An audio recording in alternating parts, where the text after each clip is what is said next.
ఆసక్తికర వ్యవహారం నడుస్తోంది. జనసేన పార్టీ సమావేశాన్ని ఏకంగా ఢిల్లీలో నిర్వహిస్తుంది. ఆశ్చర్యకరంగా కేవలం ఆంధ్రప్రదేశ్కే పరిమితమైన ఆ పార్టీ ఇటీవల తెలంగాణ మీద కూడా దృష్టి సారించినట్టుగా చెప్పుకొస్తుంది. తెలంగాణ రాజకీయాల్లో యాక్టివ్ అవుతాం అంటూ స్వయంగా పవన్ కళ్యాణ్ వెల్లడించారు.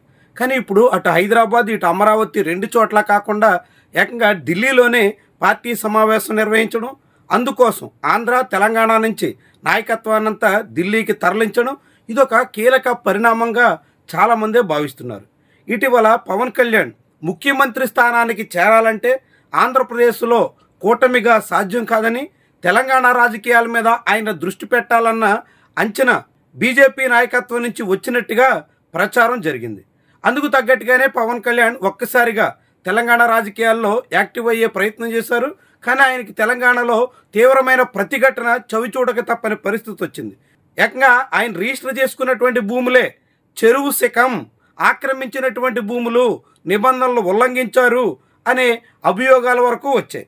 దాని మీద ఆయన కూడా స్పందించారు. ఆ భూమి నిజంగానే నిబంధనలకు విరుద్ధంగా తన పరిధిలోకి వస్తే ప్రభుత్వమే తీసుకోవచ్చు అన్నట్టు కూడా వెల్లడించారు. ఇలాంటి అనేక వివాదాల తర్వాత ఇప్పుడు హఠాత్తుగా జనసేన క్యాంప్ ఢిల్లీకి మారుస్తున్నటువంటి వైనమే విశేషంగా భావించాల్సి ఉంటుంది.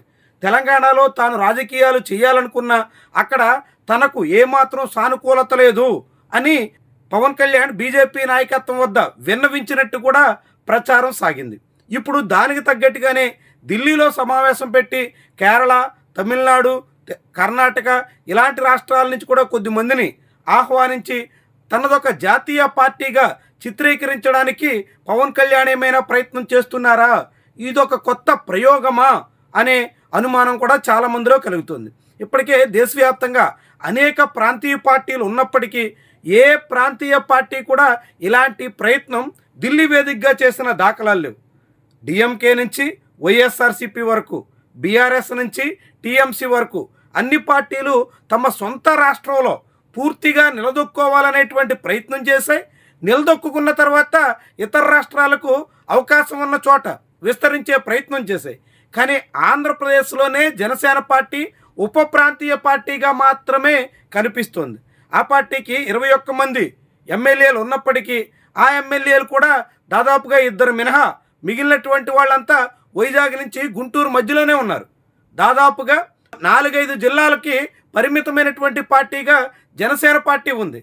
అలాంటి పార్టీ ఇప్పుడు ఏకంగా ఢిల్లీలో సభ పెట్టడం, అక్కడే సమావేశం నిర్వహించి అందుకోసం నాయకత్వాన్నంతా ఆంధ్ర తెలంగాణ ప్రాంతం నుంచి కూడా తరలించడం ఇదొక కీలకమైనటువంటి వ్యవహారంగా కనిపిస్తుంది. దీని వెనక పవన్ కళ్యాణ్ ఏదైనా వ్యూహం ఉందా అనేటువంటి అనుమానాలు కలుగుతున్నాయి. ముఖ్యంగా త్వరలో జనసేన పార్టీని బీజేపీలో విలీనం చేయొచ్చు అనేవాళ్ళు కూడా అక్కడక్కడ వినిపిస్తున్నారు. కానీ అలాంటి ప్రయత్నం పవన్ కళ్యాణ్ చేస్తారా?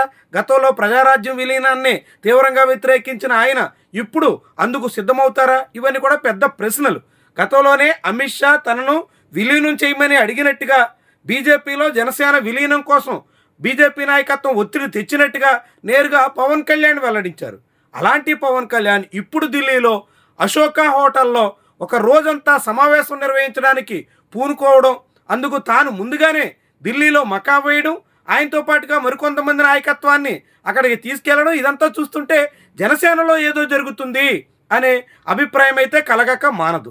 నిన్న మొన్నటి వరకు కేవలం ఆంధ్రప్రదేశ్ పార్టీగానే కనిపించిన జనసేన ఆ తర్వాత తెలంగాణలో కూడా పోటీ చేయబోతున్నామని ప్రకటించి తొలిగి రాష్ట్రాల పార్టీగా మారబోతున్నామనేటువంటి అభిప్రాయాన్ని కలిగించింది. ఆ తర్వాత కేరళ, కర్ణాటక అక్కడక్కడ 2-3 చోట్ల మీటింగ్స్ పెట్టి విస్తరిస్తున్నాం అని కూడా చెప్పుకుంది.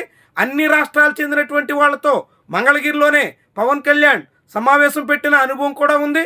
ఆ పార్టీ ఆవిర్భావ సభకు కూడా వివిధ రాష్ట్రాల వాళ్ళు వచ్చినట్టుగా వెల్లడించారు. ఇలాంటివన్నింటికి ఆంధ్రప్రదేశ్ కేంద్రంగా ఉంటే ఇప్పుడు హస్తినను కేంద్రంగా మార్చుకుంటున్నటువంటి వైనమే విశేషంగా భావించాల్సి ఉంటుంది. దీని వెనక జనసేన పార్టీ అధినేత వ్యూహం ఏంటి? ఎందుకు ఇలాంటి ప్రయత్నం చేస్తున్నారు? మరి దీన్ని అధికారికంగా ఎప్పుడు వెల్లడిస్తారు? ఇలాంటి ప్రయత్నం ద్వారా ఏం సాధించదలుచుకున్నారు? ఇవన్నీ కూడా చాలా ఆసక్తిని రేకెత్తిచ్చే విషయాలుగా చెప్పాల్సి ఉంటుంది.